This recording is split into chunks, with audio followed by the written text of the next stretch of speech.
Two of the heavyweights of English football. Two clubs that have served up some epic encounters in the past. Cantona! Over Mars, yes! Sheringham, it is 6 now! Henry! Whoa, what a goal! Will Thomas score surely and does! Fantastic! See up here, nothing more in here. And it's in the underside of the bar! Van Nistelrooy! And Young's gone for goal! Wonderful! Wenger is being sent off. This is defending into Bath. Rashford, the new darling of Old Trafford. Declan Rice with his first goal for Arsenal! Another modern twist on an historical, sometimes hysterical ancient tale. It is Manchester United against Arsenal. Previewing match round 28. What a dynamic duo on the couch today. Darren Lewis and Tim Sherwood. Great to see you both. Just looking at that reminded me of the epic battles we've seen between Manchester United and Arsenal in the past. What are some of your best moments, if not games? Oh, my best moment was the Keane Vieira in the tunnel. It's incredible. You know why, Jules? You'll never see that ever again. You know, it's 20 years ago. It was 2005 when that happened. But that sort of intensity and hate and desire for your team. Look, Graham Poll, the referee there, he's trying to intervene. I mean, he's gone. Look at Keane's eyes. I mean, I've been up against these two guys, you know, around this sort of time. I've had the battles with them and I know how intense it could be. And he's saying to him, just no more in here. Let's take it out there. It's interesting. And normally you get a player saying, I'll see you in there. Oh, yes. But Keane's saying, I'll see you out there and we'll sort it out. Incredible, iconic moment for the Premier League. It's interesting because the referee can't actually do anything about what they're saying at all, really. There is nothing to say that either player should be censured for actually saying to each other, let's have it, you know. And I think Graham Poll knew that. He couldn't contain those two players. This is your moment. Over Mars, March 1998. Skill personified, and a classy player, a classy performance, a classy team put together by Arsene Wenger, and obviously they went on to win the title that season. Tim is right. We will never see this vintage of Arsenal, Man United, nowhere near that vintage. Is that because of the fact that they're not challenging each other for titles anymore? Yeah, absolutely. I think that's what it's all about. But even when we were challenging for titles with Man United, it was almost Arsenal come and took over. They were the team. And when I was in Blackburn still, when that game was at Old Trafford, I was hoping that our games didn't coincide with theirs so I could go to that football match. Now, for a player of another team to want to go and watch that rivalry is something. And that's exactly where I was. I mean, there's so many goals there, what I've seen. And I saw them live because I wanted to be at that football match and that game. And we're a million miles away from that now. And it's not any fault of Arsenal. It's just, unfortunately, Man United are on the decline. Yeah, they've given us so many memorable moments, these two. And it is a huge game at Old Trafford as Arsenal go to Manchester United in what will be Mikel Arteta's 200th game in charge of the club. The Arsenal boss has been discussing Sunday's opponents. The players that I have, the coach that I have, and watching the game last night against Real Sociedad, you come very clear that they are very capable to put a really strong performance and beat you on the day. So we know that, we know the difficulty of the match, and that's how we prepared. 200 up for you. The top three, maybe as you sit here now, moments so far, and have you got another 200 in you? It's gone fast. Probably the number one is with the day that I was sitting here on the first day, just fulfilling that dream of one day becoming the manager of this incredible football club. And then there are many others, but the other night was up there with one of the best because of the way we did it. That's two, I want a third. A trophy, for sure. When we won the first FA Cup after everything we went through as a club the last few years and the COVID period, which was really difficult as well. 200 more? Win tomorrow. This is in this industry what happens, and try our best. I have a lot of energy still and very driven to have more success. 200 games up for Mikel Arteta. How do we judge his time so far? He's looking well, isn't he? I mean, let's get that out of the way. I mean, 200 games in the Premier League and he looks like that. I mean, he still looks like he could play. I'm not sure if he's getting a little bit of help here and there, but he looks absolutely magnificent. I think he's shown progression, I really do. Okay. Obviously, the disappointment this year is that Man City are not there, so the Arsenal fans, I was going to say Tottenham there, they wish. The Arsenal fans just felt it was just going to be them. You know, they would step into the shoes. They didn't. No one counted for Liverpool coming like they have, you know, with a new manager. But I just say, I heard Ruben Amorim talking about he won't get the sort of time what Mikel Arteta's had, but you have to earn that time. You know, in his first season, he won the FA Cup. That gives you a little bit of leeway. But I think gradually he's, and they're challenging every single year. So for me, stick with him. And it's only a matter of time before they start winning Premier League. See, when I said, how do you judge his 200 games, I did not mean physical appearance. So I let me rephrase the question. I know, but Darren. looking at him, I just felt we had to mention him. He looks absolutely magnificent. And I've been in that seat. I mean, look at me now. I mean, I'm like about 100. I mean, it ages you. It is a tough job, but he looks like he's getting younger. Benjamin Button. I don't know where to start with that. Darren, how do you judge his 200 games? Fantastic. He's come in, he's changed the culture, he's brought down the age range, they've scored goals, they've been meticulous in their planning, he's got rid of the underachieving stars who thought the club owed them a living, and he's brought in players who are hungry for the shirt, hungry to be better, hungry to achieve things. And if you think about where they are now and where they were, struggling to get into the top four, now they are in a completely different planet. I think just been let down, possibly. Edu was a good partnership with Arteta. I think they need to fill them shoes. He's been let down by recruitment, I would say, especially it's been highlighted this year. Glaringly obvious. Do you think so? Because and you know, as somebody who has worked in that area, I think he took a gamble last summer. I think he thought to himself, we scored 5 goals fewer than the champions last season, so we can do that. Titles are generally won by the team with the best defence. Yeah. They still do have the best defence, but obviously they don't have that striker. Yeah. So he went for Marino instead of the striker. And I don't think it was the defence that was a problem. I think it was that signing of Marino instead of maybe an investment in Tony. Maybe he could have gone for a Watkins. I don't know. But I think it's not buying a striker that costs them. Yeah, my argument would be what sort of strikers was he being offered, and why haven't they highlighted Isak, for instance, before he goes to Newcastle? The recruitment have to be ahead of time. If you're not the richest club in the league, and I'm not saying they're poor, of course they're not, and they could just save their money. They wanted Marino, they felt like they needed another midfield player, but they should have gone out and got a centre forward as well. Yeah. I know it's obvious now and it's hindsight, and the injury problems we didn't foresee, to crippling injury problems to offensive players, especially Saka, who's a little superstar. But their academy is still so vibrant, brilliant. Wanyeri, Lewis Skelly, magnificent. Hopefully, they've got a little centre forward in their academy, and it might save them 100 million. Yeah.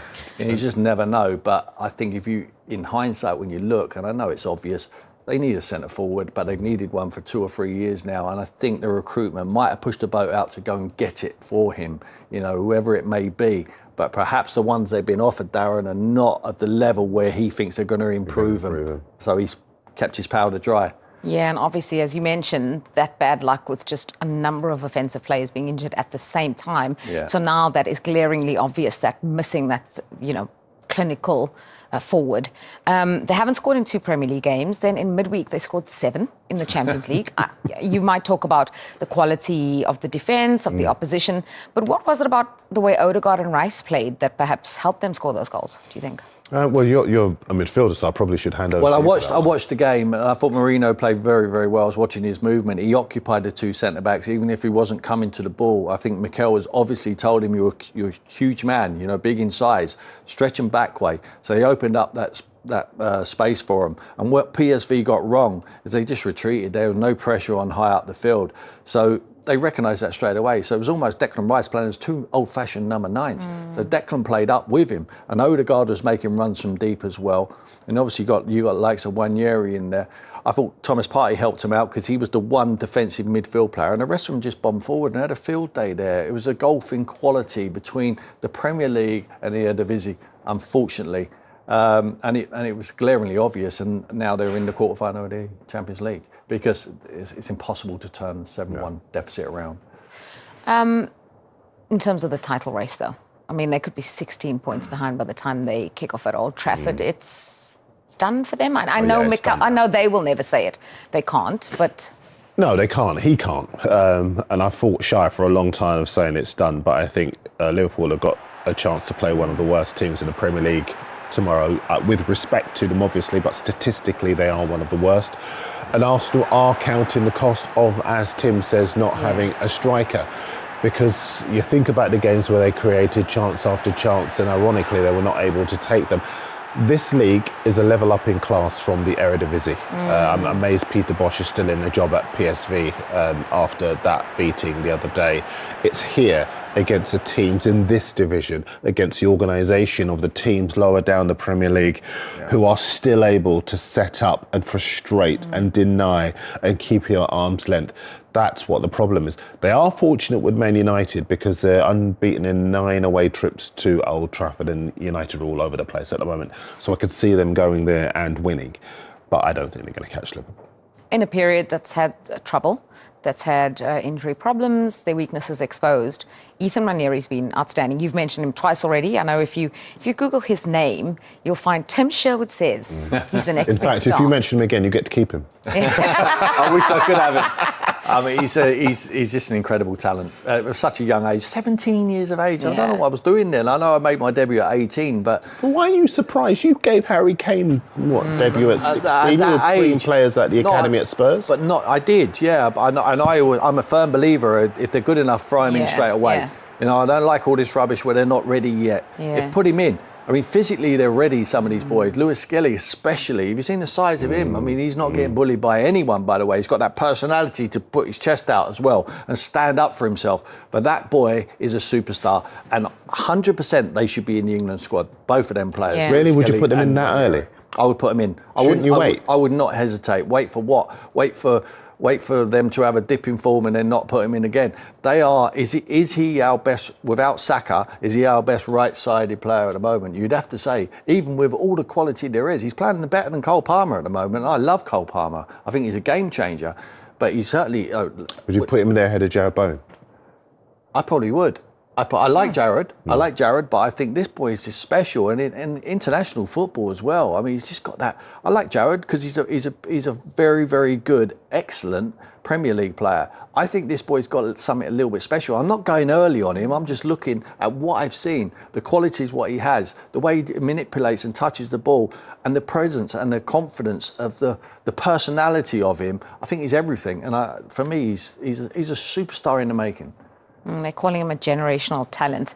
But it's a huge game for both clubs. And this week we sat down with Ruben Amorim to talk about how his United team are progressing. Ruben, first of all, how do you think it's going? It's another miserable 45 minutes for Manchester United. As Tottenham beat Manchester United home and away in the league for the first time in over 35 years. It is a horrible, horrible start for Manchester United. In terms of results, it's bad. But the good things is that we are learning a lot. We are changing a lot of things that you cannot see it. But here in Carrington, the way we want to do things, I'm understanding the players and doing in my head what is the future of the squad. And that can be really important next year. But the present is really hard in the moment because the results and the performance are not there. How much of an example do you think Arsenal are to Manchester United of the journey that they've been on and the one that you're on at the moment? First of all, different clubs, different expectation, but similar moments. And of course, you have to believe it. When you are in the dark, in this moment, you have to believe it. I know that people are talking. It's normal with the results and the performance. They talk about they make the math even to sack the coach. I'm not worried about that. Does it hurt you though, Ruben, this early? No, because I think it's fair. When it's fair, and I don't take the critics personally. And when you don't have the performance and the results to back you up, you have to handle the critics. The most important thing is to believe on what you're doing, and I believe. So I will do the same things, and I think I deal quite well with the critics. In connection with your answer, I think I have to focus not just what Arsenal did, but mostly the confidence that Arteta always showed, and it was always tough. And I know that I'm living that, and that is really hard for maybe 2 years, and that is really hard. And I think I can do the same. Yeah, that opening answer, which was just a sigh, probably said more than he ever could have said he had used 1,000 words, Darren. Do you know, it's interesting with Amorim. I remember when he arrived and I was on this show and I said to you how I was really excited about his arrival. I thought he's got charisma, he's got capability. We saw what he did with Sporting, and we thought this guy's going to absolutely transform Old Trafford. How wrong we were. He's been brilliant off the pitch, charismatic, engaging, but on the pitch they've been awful. 3 clean sheets in the last 24. No win against a top 8 side at home this season. 39 goals conceded. They are all over the place. And the reason for that, and I deferred to Tim, but he's sticking with one system. Now, if you're that good a manager, you have to be a pragmatist. You wait until you get your players and you go to a system that got Ruud van Nistelrooy 3 wins out of 4 before you arrived. I think what he's doing now is leaving Manchester United in a position where they are one of the easiest teams in the Premier League to beat. Now, I'll say this very quickly. I'm in the newspapers. I help to run a newspaper. I will never, ever come on the show and say that people should not speak. I am in the information business. You know me. I used to be at your press conferences. I'm loving the fact that he is as open as he is, but it is proving to be his undoing. Is he one of the best in front of the camera you've ever seen? Absolutely. Under the pressure of managing a huge club like Manchester United and having such a bad time, I think he's incredible. Yeah. And the worry is, he's such a good talker. Is that I worry when they interviewed the guy, is he such a good talker that he baffled them into giving him the job? I know what he done at Sporting was good. It was good, but it's a completely different level to the Premier League. So sometimes when they're interviewing, they're so good in the interview process that the job is just given to him because he talks so well. For me, he talks brilliantly. I agree. I think he's got charisma. I still think he's got charisma. But eventually, in the end of the day, you need to win football matches, and you need to win them at Manchester United. You need to win them quick. He disarms anyone who asks him a question, because sometimes you get tiptoed. I've been a manager, and you come to interview me, Darren, and you ask me a couple of easy ones to hit me with a hard one. Straight away, he just tells the reporter how bad the team is, how bad the club is. He just disarms them. They don't have to tiptoe around him. There's nothing more degrading they can ask him than what he's already telling them himself.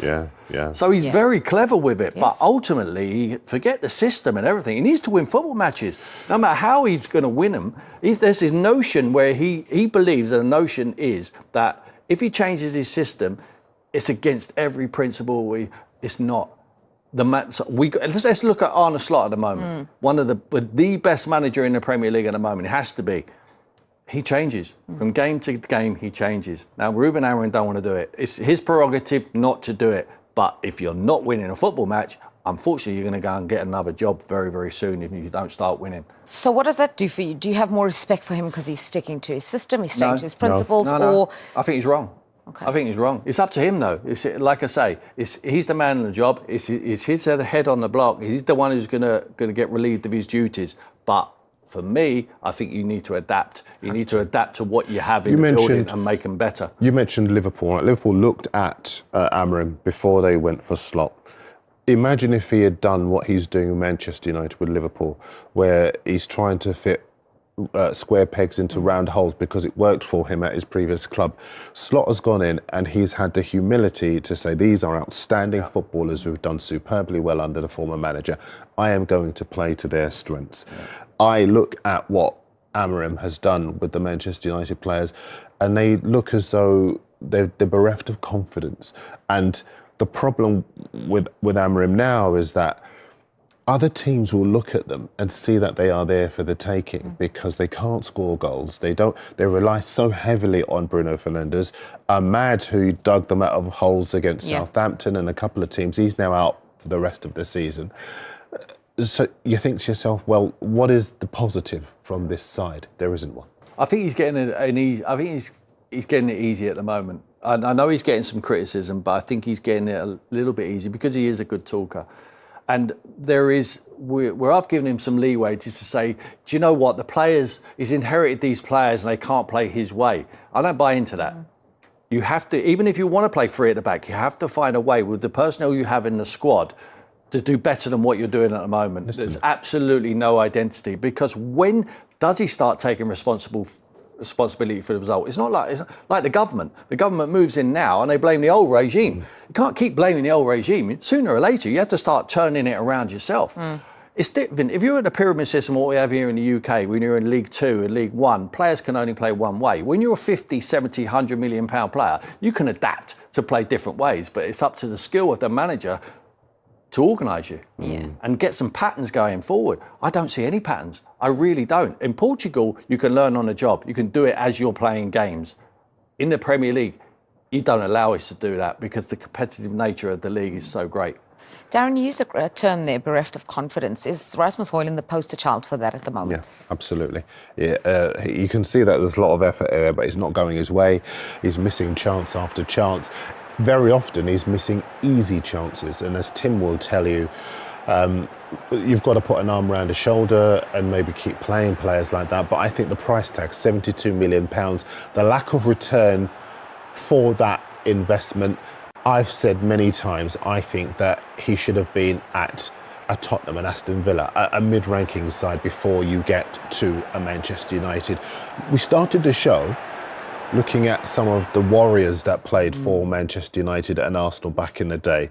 Back in those days, he probably would have got in their reserves, maybe their development squad, but he would not have got anywhere near the Manchester United sides, plural, that we saw at the start of the show. But the decline of Manchester United is such that they are spending huge amounts of money on players who have done nothing in the game, and then everyone's expressing surprise that they can't perform. Not only doing nothing in the game, no one else wanted him. You talked about Villa and Tottenham there. They didn't want him. No, and they certainly wouldn't have paid £72 million. 72 million. You expect 72 million, which is overpaid for a young player. There will be other clubs in the fight for him. That's why you have to play over the odds. At the moment, it's not. I don't see it. I don't see it with him. I know he tries, he runs around, but it's Man United. Come on, I could try and run around. Don't mean I'm a Man United player. I don't see it. I just don't think he's the future. Yeah, Rasmus Højlund, no goals since December. Now,